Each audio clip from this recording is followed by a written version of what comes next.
Hello dear students, कैसे हैं आप सभी। आई होप आप सभी बहुत अच्छे होंगे। आप सभी का स्वागत है राय स्मार्ट हिंदी यूट्यूब चैनल पर।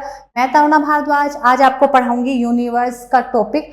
साथ ही में आज हम कवर करेंगे इसके ऑप्शनल क्वेश्चन जो एग्जाम में बार बार रिपीट होते हैं। तो रिपीट होने वाले क्वेश्चन प्लस उनकी थ्योरी हम साथ साथ कवर करेंगे। बहुत ही अच्छी क्लास रहने वाली है, आप बहुत कुछ सीखेंगे और मुझे पूरी उम्मीद है कि आपको आने वाले एग्जाम में इस टॉपिक से क्वेश्चन देखने को मिलेंगे। जो भी नए स्टूडेंट है फटाफट चैनल को सब्सक्राइब कर लेंगे। जो भी रिवीजन करना चाहते हैं फर्स्ट, तो आप जाएंगे हमारे चैनल के होम पेज पर, वहां पर आपको प्लेलिस्ट वाला ऑप्शन मिलेगा। प्लेलिस्ट वाले ऑप्शन में आपको ज्योग्राफी की प्लेलिस्ट मिल जाएंगी और यहाँ पर मैंने जीडी एग्जाम के लिए CHSL, CPO, SSC guaranteed batch, 60 days guaranteed batch, तो बहुत सारी चीज़ें पढ़ा रखी हैं। थ्योरी भी काफ़ी पढ़ा रखी है, तो आप जाइए उस ऑप्शन पर, तो सारी थ्योरी वाले क्लासेस भी आपको मिल जाएंगी। क्वेश्चन का रिवीजन करना चाहते हैं तो जो भी एग्जाम में आए हुए क्वेश्चन है वो भी करवा रखे हैं। तो बहुत ही हेल्पफुल रहने वाला है ये यूट्यूब चैनल आप सबके लिए। तो फटाफट से चैनल को सब्सक्राइब कर देंगे। चलिए सबसे पहले हम बात करते हैं यूनिवर्स क्या है। तो बच्चों यूनिवर्स क्या है? सभी ऊर्जा व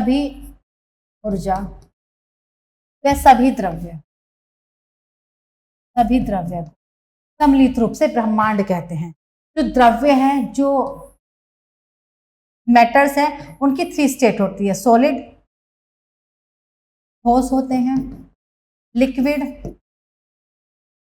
तरल होते हैं, और आपकी गैस। तो आप देख लीजिए सोलर सिस्टम है। इस सोलर सिस्टम के अंदर जो भी प्लेनेट हैं, जो भी सैटेलाइट्स हैं, जो भी एस्ट्रॉइड्स हैं, जो भी मीटियोराइट्स हैं, सब वो सॉलिड स्टेट में है। हमारी पृथ्वी खुद सॉलिड स्टेट में है। अब हमारी पृथ्वी के अंदर मैग्मा है, केरोसिन है, पानी है, वो सब लिक्विड स्टेट में है। तो जब से यूनिवर्स ही है, गैस हमारी अर्थ का एटमॉस्फेयर है, हर प्लेनेट का एटमॉस्फेयर है, कुछ यूनिवर्स के अंदर भी गैसेस हैं। तो इसलिए हम कह सकते हैं जो यूनिवर्स है वो all matters and all energy है। अब एनर्जी की बात करो तो पूरे यूनिवर्स में कोई ऐसा काम नहीं है जो बगैर एनर्जी के होता हो। यूनिवर्स में बहुत सारी हीलियम और हाइड्रोजन गैस फैली हुई है। जितने भी स्टार्स हैं वो हीलियम हाइड्रोजन के बने हुए हैं। सन आपका हीलियम हाइड्रोजन का बना हुआ है। तो जब भी मॉलिक्यूल्स हीलियम हाइड्रोजन आपस में टकराएंगे तो वो ऊर्जा उनसे निकलती है। और बात करते हैं हमारी पृथ्वी पर भी, आप देख लीजिए कोई भी कार्य बगैर एनर्जी के हो ही नहीं सकता। तो यूनिवर्स क्या है? सभी द्रव्य और ऊर्जा के सम्मिलित रूप को ब्रह्मांड कहते हैं। ये आपका ब्रह्मांड है, यूनिवर्स है। इसके अंदर बहुत सारी गैलेक्सीज हैं। इन गैलेक्सीज के अंदर आपका सोलर सिस्टम है। उस सोलर सिस्टम के अंदर हमारी पृथ्वी है। तो सबसे बड़ी यूनिट क्या है? यूनिवर्स। यूनिवर्स के अंदर क्या है? गैलेक्सी। गैलेक्सी के अंदर क्या है? तारामंडल, कॉन्स्टलेशन, और उसमें से हमारी एक छोटी सी फिर हमारी आती है पृथ्वी। तो सोलर सिस्टम एक बहुत बड़ी कंसेप्ट है। क्लियर? अब तक लगभग 200 आकाशगंगाएं पहचान ली गई हैं। ये आकाशगंगा है। और आकाशगंगा क्या है बच्चों? तारों का समूह, ग्रुप ऑफ स्टार्स। अब जो भी आप रात को तारे देखते हैं वो आकाशगंगा ही है। क्लियर यहां तक? ये क्या है आपका? आकाशगंगा। क्या है? Group of stars called galaxies. अब जो हमारी पृथ्वी है या सोलर सिस्टम है वो किस आकाशगंगा का भाग है? ये भी एग्जाम में क्वेश्चन पूछते हैं। तो वो है आपका मंदाकिनी। हमारी पृथ्वी की आकाशगंगा मंदाकिनी। इसका दूसरा नाम है ऐरावत पथ। इसको हम बोलते हैं मिल्की वे, और इसका नाम है दुग्ध मेखला।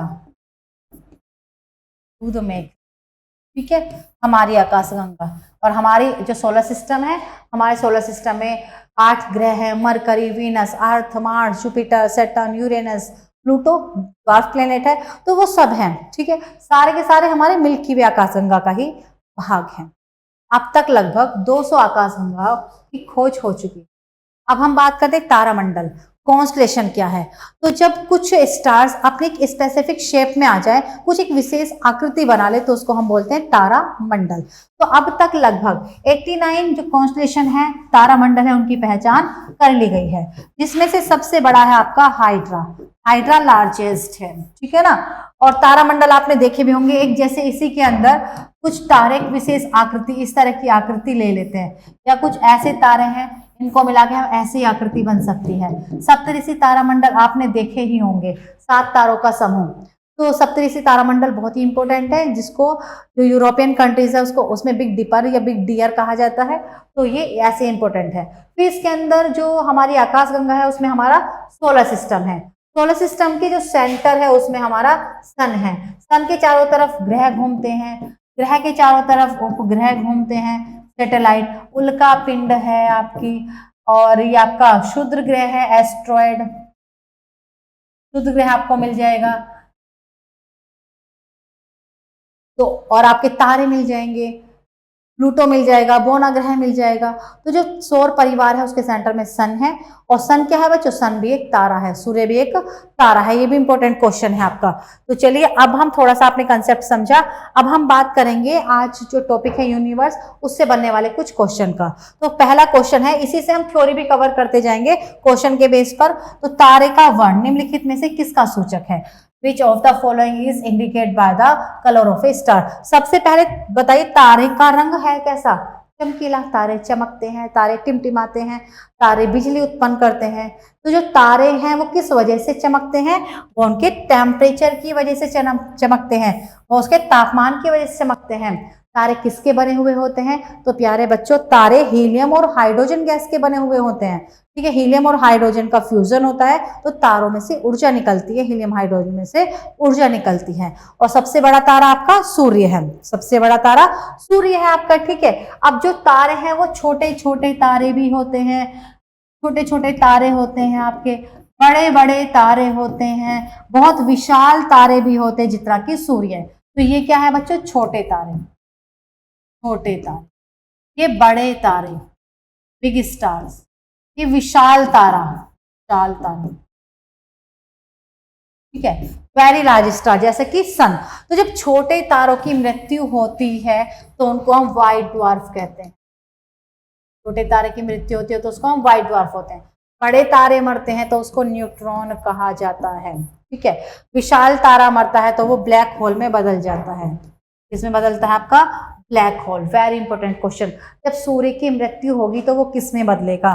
तो जब सूर्य की मृत्यु होगी तो वो बदलेगा ब्लैक होल में। सूर्य बहुत बड़ा तारा है, और जितना बड़ा सूर्य तारा है इतने बड़े बड़े और भी तारे हैं जिनको हम सूर्य कह सकते हैं, लेकिन सूर्य हमारा एक सोलर सिस्टम के सेंटर में है, सभी तारे हैं। ठीक है, चलो तो ये इंपॉर्टेंट क्वेश्चन याद रखना, ये बड़ा इंपॉर्टेंट आता है।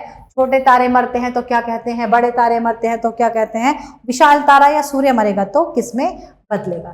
चलिए नेक्स्ट है आपका, ब्रह्मांड के अध्ययन को किस नाम से जाना जाता है? The study of universe is known as. तो वैसे तो एक ज्योग्राफी सब्जेक्ट है, लेकिन ज्योग्राफी सब्जेक्ट में जब हम भूकंप पढ़ते हैं तो ज्योग्राफी है, लेकिन जब हमें सिर्फ केवल और केवल भूकंप का अध्ययन करना है तो वो सिस्मोलॉजी है। प्लेटों की बात करें तो प्लेट की हम ज्योग्राफी में पढ़ते हैं, लेकिन हमें जब प्लेटें ही पढ़नी है, डीप स्टडी करनी है, तो वो प्लेट टेक्टोनिक्स सब्जेक्ट हुआ। मानव के बारे में हम भूगोल में पढ़ते हैं, लेकिन जब हमें सिर्फ मानव के बारे में पढ़ना है तो हम मानव भूगोल, ह्यूमन ज्योग्राफी की बात करते हैं। ऐसे ही वैसे तो हम क्या कर रहे हैं? ब्रह्मांड का अध्ययन हम ज्योग्राफी में कर रहे हैं, लेकिन ब्रह्मांड का जब हम अध्ययन करते हैं, यूनिवर्स की जब स्टडी करते हैं, तो बच्चों उसमें साइंस ऐड हो जाता है, तो पूरा फिजिक्स ऐड हो जाता है। ठीक है, तो अब हमने क्या किया, क्योंकि ज्योग्राफी तो आर्ट्स का सब्जेक्ट है, तो इसलिए हमने क्या किया, जो अब हमें अध्ययन करना है तो उसको हमने बोल दिया कॉस्मोलॉजी। कॉस्मोलॉजी एक अलग सब्जेक्ट बना दिया। और जो ब्रह्मांड का अध्ययन करते हैं उसको हम बोलते हैं एस्ट्रोनॉमर्स, उसको हम बोलते हैं एस्ट्रोनॉमर्स। तो इंपॉर्टेंट है cosmology, study of universe. Question, तारामंडल सप्तऋषि को पश्चिमी निवासी किस नाम से जानते हैं? The constellation Saptarishi is known to the western as the, क्योंकि सप्तऋषि तारामंडल आपको पृथ्वी से भी देखने को मिल जाता है। ज्यादातर ये हमें सर्दियों में दिखाई देता है चमकीला, और ग्रामीण क्षेत्रों में आप जाओगे तो ग्रामीण क्षेत्रों का जो स्काई है वो थोड़ा क्लियर रहता है, रोशनी कम होती है, तो तब भी बहुत अच्छे से दिख जाता है। तो इसके नाम अलग अलग हैं। तो सप्तऋषि तारामंडल को जो यूरोपियन कंट्रीज हैं उसमें बिग डिपर कहा जाता है। क्या कहा जाता है? Big dipper. ये भी क्वेश्चन एग्जाम में खूब रिपीट होता है बच्चों, तो पढ़ते रहिए और अपने सपनों को साकार करते रहिए। क्वेश्चन है, यदि कोई तारा सूर्य से बड़ा है, क्वेश्चन सब है ना, यदि कोई तारा सूर्य से बड़ा है किंतु उससे 2 गुना बड़ा नहीं है तो वह क्या कहलाएगा, या वह किसमें परिवर्तित हो जाएगा? If a star is bigger than sun but not more twice as big it will turn into a or an. तो अभी आपको बताया था छोटे छोटे तारे होते हैं, बड़े बड़े तारे होते हैं, विशाल तारा होता है। तो कोई बहुत बड़ा तारा है, ठीक है, लेकिन उससे दोगुना बड़ा नहीं है, तो वो मरेगा तो किसमें बदलेगा, वो बदलेगा आपका, इसमें से आंसर आ जाएगा पल्सर। ठीक है, अब क्योंकि देखिए जब छोटा तारा मरा तो उसको हमने क्या बोल दिया, व्हाइट ड्वार्फ, बड़ा तारा मरा इसको हमने बोल दिया न्यूट्रॉन, और विशाल तारा सूर्य मरेगा तो वो है आपका ब्लैक होल। लेकिन कभी कभी क्या होता है, जो न्यूट्रॉन है, बड़ा तारा है ये भी, न्यूट्रॉन से कभी कभी चुंबकीय तरंगे निकलती हैं, मैग्नेटिक वेव्स निकलने लगती हैं, उसको हम बोलते हैं पल्सर। ठीक है, उसको हम बोलते हैं पल्सर। और दिए हुए ऑप्शन में से इसका आंसर बनता है आपका पल्सर। छोटा तारा, बड़ा तारा, विशाल तारा, सबके मरने के अलग अलग नाम हैं। क्वेश्चन, गैस, धूल और अरबों तारों वाले विशाल संग्रह को क्या कहा जाता है? A huge collection of gas, dust and billions of stars is called a. तो जब बहुत सारी गैस, धूल और तारे, अरबों तारे मिल जाए तो उसको हम बोलते हैं आकाशगंगा, उसको हम क्या बोलते हैं, गैलेक्सी। वैसे गैलेक्सी में ज्यादा आपको तारे ही देखने को मिलेंगे।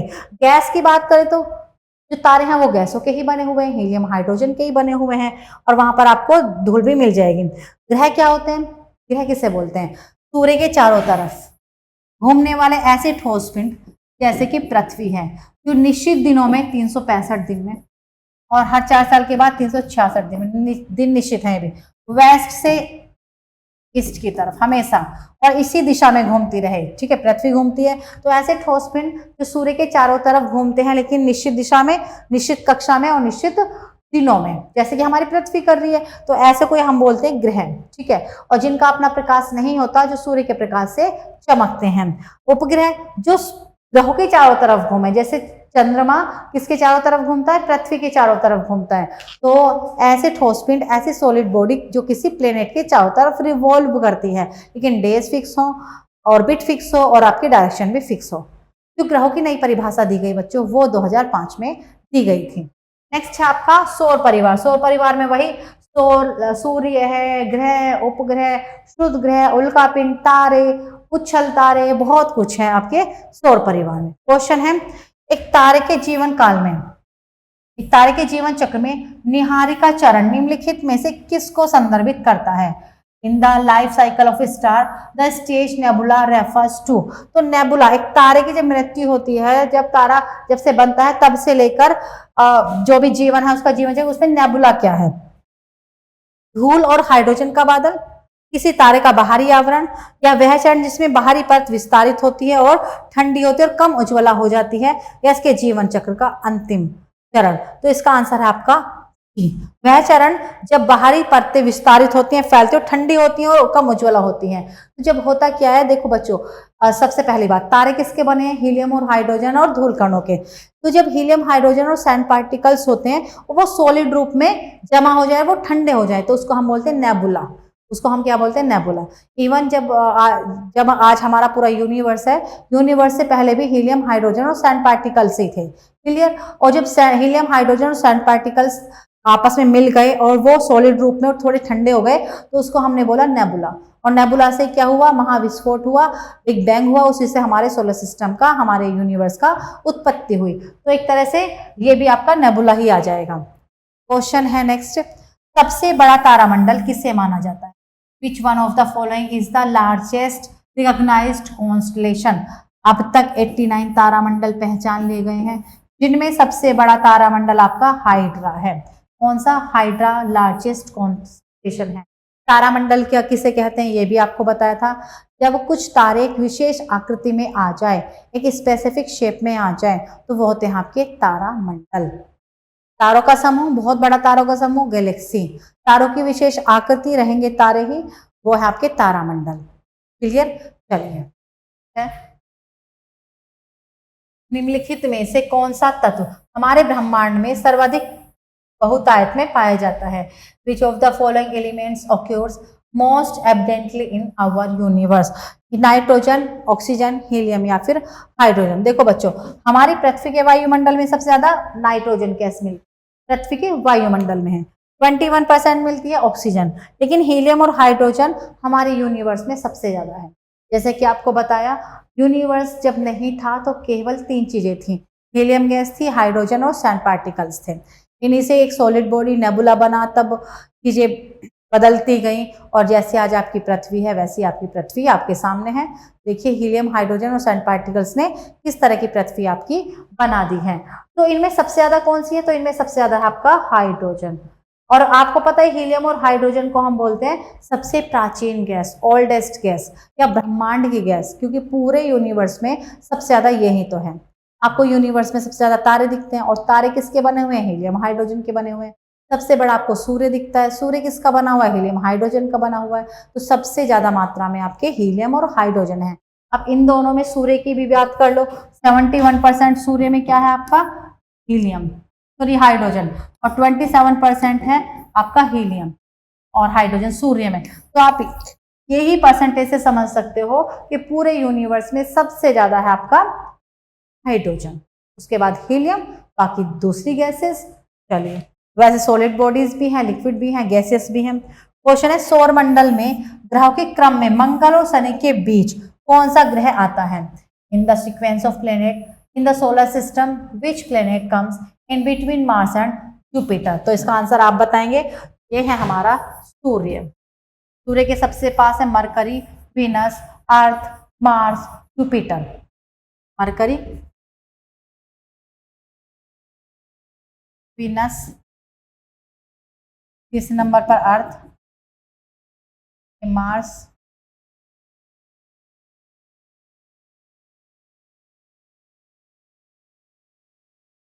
बृहस्पति, जुपिटर,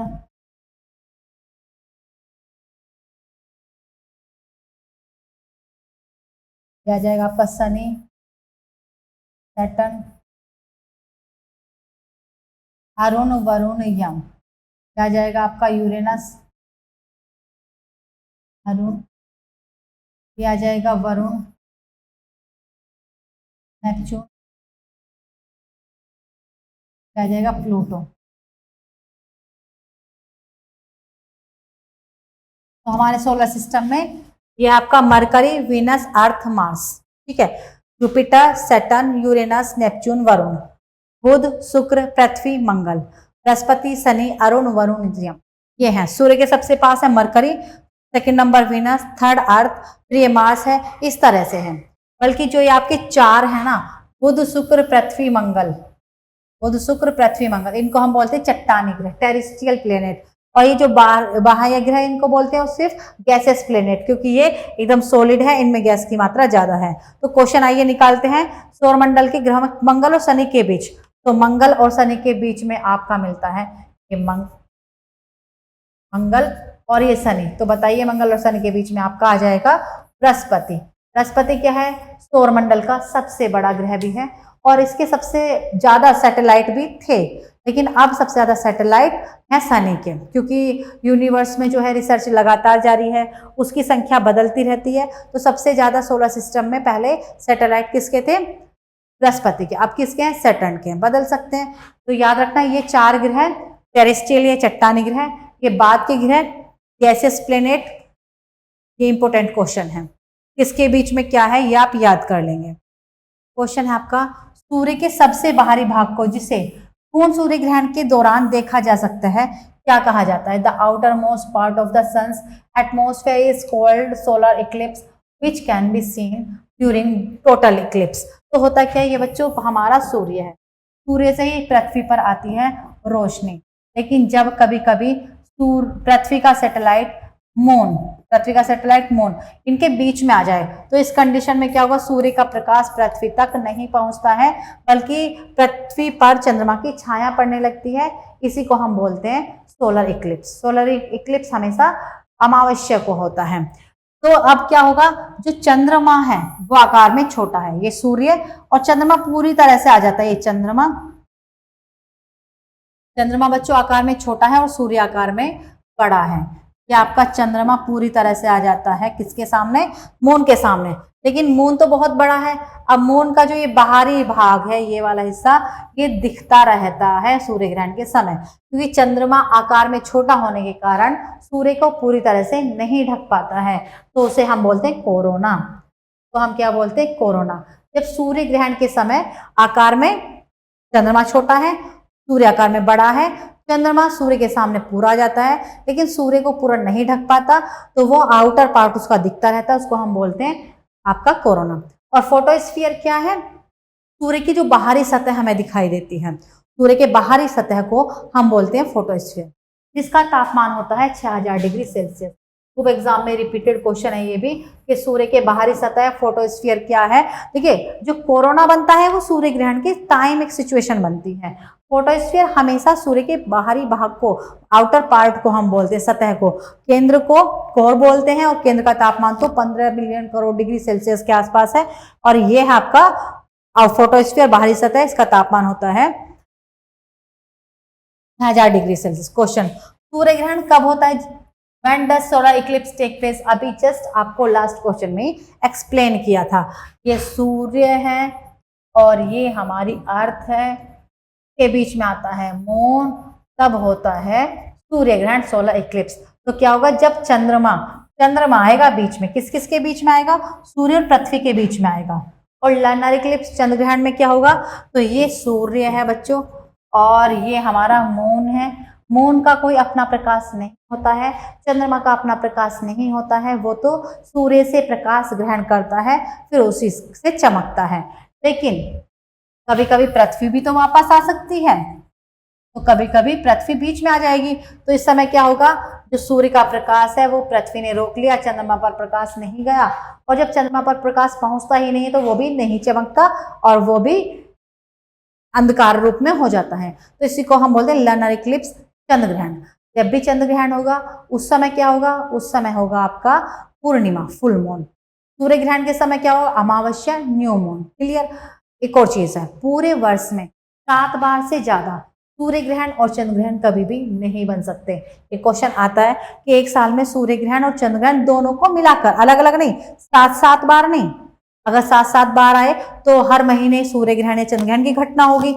तो ये 7 बार, वो 4 बार और 3 बार का हो, 2 या 5 बार का ऑप्शन हो, कुछ भी हो जाए, लेकिन कभी भी दोनों को मिलाकर 7 बार से ज्यादा संख्या नहीं होगी। आप कोई भी कैलेंडर उठाकर देख लीजिए किसी भी ईयर का, आपको कभी भी 7 बार से ज्यादा सूर्य ग्रहण और चंद्र ग्रहण दोनों को मिलाकर नहीं मिलेगा। क्वेश्चन है आपका, सौर चक्र की औसत अवधि कितनी होती है? Average length of A solar cycle is. तो सौर चक्र की अवधि होती है आपकी 11 ईयर्स, 11 वर्ष, सौर चक्र। अब ये क्या है, तो बच्चों आपने देखा होगा जो चांद है, चांद देखिए आप पहले, चांद में आपको कुछ धब्बे दिखाई देते हैं, लेकिन वो पर्वत और पठारों की परछाई होती है। ऐसे जो सूर्य होता है ना, हमें दिखते नहीं है रोशनी की वजह से, लेकिन सूर्य में भी क्या होते हैं, आपके धब्बे होते हैं। जहां पर हीलियम हाइड्रोजन का ज्यादा फ्यूजन होगा वहां पर आपकी ज्यादा एनर्जी होगी, जहां पर कम होगा वहां पर कम होगी। अब जैसे पृथ्वी के वायुमंडल में ऑक्सीजन है पर एक जैसी मात्रा में थोड़ी है, कहीं पर ज्यादा है तो कहीं कम है। सेम ऐसे ही सूर्य में हीलियम हाइड्रोजन है, लेकिन कहीं पर ज्यादा है कहीं पर कम है। तो अब होता क्या है, जो सौर चक्र की अवधि जो होती है वो 11 वर्ष की होती है। उसमें क्या है, जो धब्बे हैं वहां कम रोशनी है, जहां पर धब्बे नहीं है वहां ज्यादा रोशनी है, तो वहां पर उनको ब्लैक स्पॉट भी बोलते हैं। तो ये 11 वर्षों में बदलते रहते हैं, जगह 11 वर्षों में बदलते रहते हैं। उसको हम बोलते हैं सौर चक्र। क्या बोलते हैं उसको हम? सौर चक्र। उसके धब्बों की रोशनी को बदलने की तरह से। सबसे गर्म ग्रह का नाम बताइए, नेम द हॉटेस्ट प्लेनेट। तो इसका नाम है आपका शुक्र ग्रह। शुक्र ग्रह के बहुत सारे नाम है। शुक्र ग्रह को हम बोलते हैं सांझ का तारा, भोर का तारा, सांझ का तारा, भोर का तारा, चमकीला तारा, सुंदरता की देवी, सबसे गर्म ग्रह हॉटेस्ट प्लेनेट, जुड़वा ग्रह,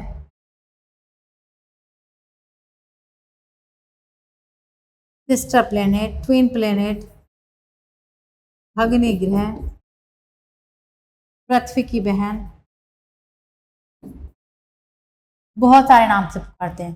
क्योंकि जो ये शुक्र है ये सबसे गर्म है, इसलिए हॉटेस्ट प्लेनेट। ये गर्म है तो सोलर सिस्टम में दूर से ही ये बड़ा सुंदर लिखता है, चमकीला, तो इसलिए इसको evening star, morning star, goddess of beauty. और जो इसका आकार और आकृति है लगभग पृथ्वी के जैसे, पूरी तरह से नहीं, इसलिए इसको बोलते हैं twin planet, sister planet of the Earth. Budh को, ये बुध क्या है, सबसे छोटा ग्रह, स्मॉलेस्ट प्लेनेट, सबसे कम दिनों में सूर्य की परिक्रमा करता है और इस पर दिन में धूल भरी आंधियां चलती हैं, रात को बर्फ पड़ती है। बुध और शुक्र दो ऐसे हैं जिनका कोई भी सैटेलाइट नहीं है। मंगल को हम रेड प्लेनेट, लाल ग्रह बोलते हैं, और मंगल पर ही सौरमंडल की सबसे ऊंची चोटी निक ओलंपिया भी है। नेपच्यून जो अब सबसे ठंडा और सबसे दूर का है, जब प्लूटो को हम ग्रह मानते थे तब सबसे ठंडा और सबसे दूर का हम प्लूटो को मानते थे, लेकिन प्लूटो को हमने ड्वार्फ प्लेनेट की श्रेणी में रख दिया है, तो अब सबसे दूर का और सबसे ठंडा हम मानते हैं नेपच्यून को। क्वेश्चन है आपके लिए, इनमें से किस ग्रह का कोई उपग्रह नहीं है? Which of the following planet has no satellite? तो आंसर है आपका शुक्र। और अभी आपको क्या बताया, बुध, मरकरी और वीनस का कोई भी सैटेलाइट नहीं है, जबकि सभी के हैं। और आपको पता है शुक्र और आपका यूरेनस दो ऐसे ग्रह हैं जिन पर सूर्योदय पश्चिम में होता है और सूर्यास्त पूर्व में होता है, जबकि सभी ग्रहों पर सूर्यास्त और सूर्य उदय जो होता है वो पृथ्वी के समान ही होता है। पृथ्वी पर जैसे कि ईस्ट में होता है सनराइज और सनसेट होता है वेस्ट में, लेकिन यूरेनस और वीनस दो ऐसे हैं जो अपोजिट घूमते हैं। पृथ्वी कैसे घूमती है, पश्चिम से पूर्व, ये दोनों कैसे घूमते हैं, पूर्व से पश्चिम। इसलिए इन पर जो सूर्य उदय होगा वो पश्चिम में और सूर्यास्त होगा वो पूर्व में होगा। इंपॉर्टेंट क्वेश्चन है ये भी आपका। नेक्स्ट है बेटा आपका, शुक्र ग्रह के कितने प्राकृतिक उपग्रह हैं? How many natural satellite does Venus have?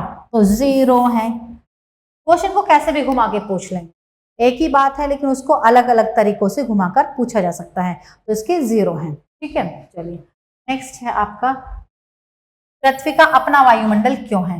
Why the earth is having its own atmosphere? या ऐसे भी पूछ सकते हैं कि किस बल के कारण पृथ्वी पर वायुमंडल टिका हुआ है? या आप देखिए, आप पृथ्वी रोटेट भी करती है, पृथ्वी ऐसे ऐसे घूमती है, और हम कहाँ रहते हैं, पृथ्वी के ऊपर रहते हैं। हम कहाँ रहते हैं, हम पृथ्वी के ऊपर रहते हैं। पृथ्वी घूमती भी है, रोटेट भी करती है, रिवॉल्यूशन भी करती है, लेकिन हम नहीं गिरते, क्योंकि पृथ्वी की जो ग्रेविटी है, पृथ्वी का गुरुत्वाकर्षण बल है, उसने हमें अपने साथ जोड़ के रखा है। और जो पृथ्वी की ग्रेविटी है, अगर मैं ये पेन गिराऊं तो इस पर भी काम करेगी, हर चीज पर काम करती है, गैसों पर भी काम करती है, वायुमंडल पर भी काम करती है। तो जो पृथ्वी का वायुमंडल है वो भी अर्थ की ग्रेविटी की वजह से अर्थ के साथ जुड़ा हुआ है। ठीक है, इसकी वजह से अर्थ की ग्रेविटी की वजह से साथ जुड़ा हुआ है। जबकि कोरियोलिस फोर्स क्या है, जब पृथ्वी घूमती है तो पृथ्वी के रोटेशन की वजह से एक बल उत्पन्न होता है जिसको कोरियोलिस फोर्स बोलते हैं, और कोरियोलिस बल की वजह से ही चक्रवातों की उत्पत्ति होती है। तो इंपॉर्टेंट क्वेश्चन है, पृथ्वी का वायुमंडल, और पृथ्वी के वायुमंडल में भारी और हैवी गैसेस दोनों पाई जाती है। क्वेश्चन, निम्नलिखित में से कौन सा बौनाग्रह नहीं है? Which among the following is not a dwarf planet? तो बच्चों इनमें से जो मंगल है, जो मार्स है, वो तो ग्रह है, प्रॉपर ग्रह है, लेकिन एरिस, प्लूटो, मेक ये क्या है आपके ड्वार्फ प्लेनेट। ड्वार्फ प्लेनेट हम उनको बोलते हैं जो डेफिनेशन दी गई ग्रहों की वो उनमें से 1-2 शर्तों को पूरा ना करते हों। तो जो ग्रह होते हैं उसकी डेफिनेशन 2005 में दी गई थी, तो उसमें ये बताया गया था कि जो ग्रह वही होंगे जो सूर्य के चारों तरफ चक्कर तो काटते हैं, लेकिन निश्चित दिनों में काटते हैं, निश्चित कक्षा में काटते हैं, और किसी का रास्ता नहीं काटते, अपनी ऑर्बिट में रहते हैं। तो कुछ ऐसे भी सॉलिड बॉडी सोलर सिस्टम में सूर्य के चारों तरफ घूमते रहते हैं, तो 1-2 शर्तों को तो पूरा करते हैं, बाकी शर्तों को वो नहीं मानते। जैसे प्लूटो, निश्चित दिन है उसके, दक्षिणी निश्चित है, लेकिन उसकी कक्षा निश्चित नहीं है, क्योंकि वो वरुण ग्रह की कक्षा को काटता था, उसमें प्रवेश करता था, तो इसीलिए उसको हमने क्या नाम दे दिया, ड्वार्फ प्लेनेट। तो मंगल, बुध, शुक्र, पृथ्वी जो हमारे 8 प्लेनेट हैं वो बिल्कुल सारी शर्तों को मानते हैं। अगर हमारी पृथ्वी भी किसी दूसरे ग्रह के रास्ते को काटने लगे, या वो निश्चित दिन ना हो, फिक्स डेज ना हो, या डायरेक्शन कभी नॉर्थ से साउथ, कभी साउथ से नॉर्थ ऐसे घूमने लगे, तो वो भी क्या होगी, ड्वार्फ प्लेनेट हो जाएगी।